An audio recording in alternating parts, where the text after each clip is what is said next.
This video is about the question, should I roll over my 401k to an IRA or should I just leave it?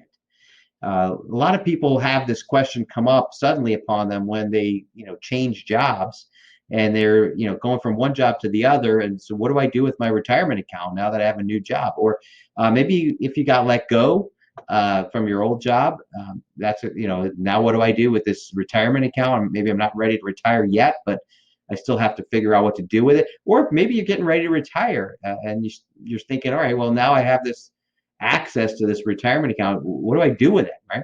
So a lot of questions arise during this time, like, is it better to leave my 401k with my old company?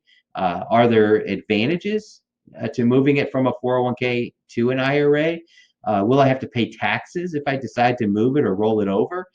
So all of those are some great questions. But first, we're going to look at 5 key benefits that I want to talk about with rolling over your 401k out of your current company or old company into an IRA. 5 key benefits or 5 reasons why you might want to seriously consider moving it. Number 1 is investment choices. So when you're with a 401k, your company has a 401k plan, and they have this plan document, and the company decides where you can invest that 401k money. In fact, they give you this list of investments, but it's a short list, right? There's only so many, sub accounts or so many mutual funds or places that you can park that money, and they all have to exist in this little one window, and they're usually with one company. So it might all be Vanguard, or they might all be Fidelity, or they might all be Voya, but they're all one list of funds. Well, that's not very diverse, right? If those don't happen to be a great list of funds, you're stuck with them anyway because that's what your company offers, and that's a problem. Another big problem is what if you roll that 401k into the new company's 401k and you like the list that they offer of funds, but then they change it on you because they can change it whenever they want. And if they change it now, maybe you like the old list, but you don't like the new list. Well, you don't have any control over that. Once the money is stuck in that 401k and you're still working at that company, you can't then later roll it over to a 401k. Usually you're stuck in that 401k plan until you decide to retire or until you hit a certain age. So, if you roll it over to an IRA, you have the whole universe of financial products at your fingertips, right? You can use all kinds of investment opportunities that are not just limited to that short list. So that's the biggest one. More investment choices. Number 2, better communication. I talk to a lot of people who complain about their 401k. So, when I call up there, I'm really just a number, and they don't give me a lot of great customer service. And when I call to ask, you've got this list of funds, which ones are best for me? You know what they say? They say, well, we're not licensed to give you that kind of advice. Well, that's kind of frustrating, right? So the communication there can be, really difficult, and you don't get a lot of advice or a lot of help, and you kind of end up feeling like a number a lot of times, through your old 401k. So the communication is usually, less than optimal. Whereas if you roll it over with, let's say a local advisor that like, or trust, and you feel good about, well, you're going to have that person to go talk to. If you're not happy with the way things are going, you can tweak it. You can sit down with them. You can understand why he had you or she had you in the plan that they did. And there's a lot more communication, a lot more help and guidance that you'd probably get from using, say, a local advisor in an IRA over, the company's standard 401k plan. So reason number 2 for moving it would be better communication. Reason number 3 would be a Roth option. If you're concerned at all with, the way the government's spending a lot of money lately and where taxes are heading, and where taxes might be in the future by the time you need to pull money out, a Roth IRA is a great option, and you can convert to a Roth IRA, but you can only convert to a Roth IRA from a traditional IRA.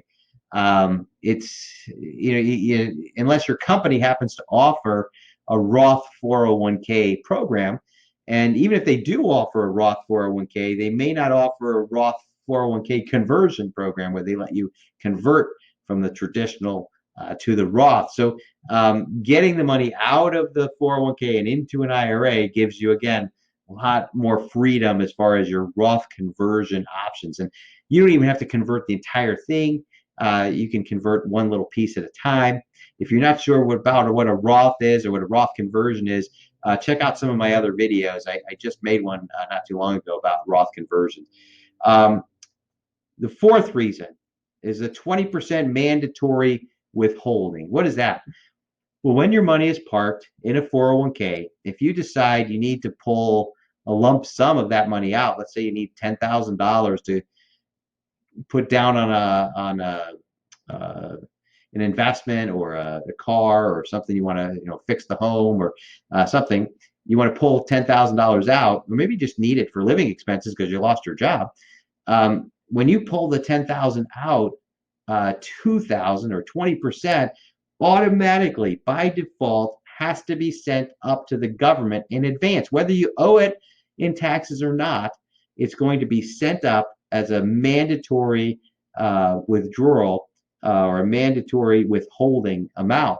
Why? Because that's the rules on a 401k plan. If you pull any money out prior to retirement, there's a 20% mandatory withholding that has to go to the government. The only way you're going to see that money again is during tax time. If you can prove that you didn't owe that much tax, maybe you were only in the 10% or 12% tax bracket and you're paying 20% to the government, well, come next April, you can then apply to get that money back out of the government. Well, that's putting all the problem on you, right?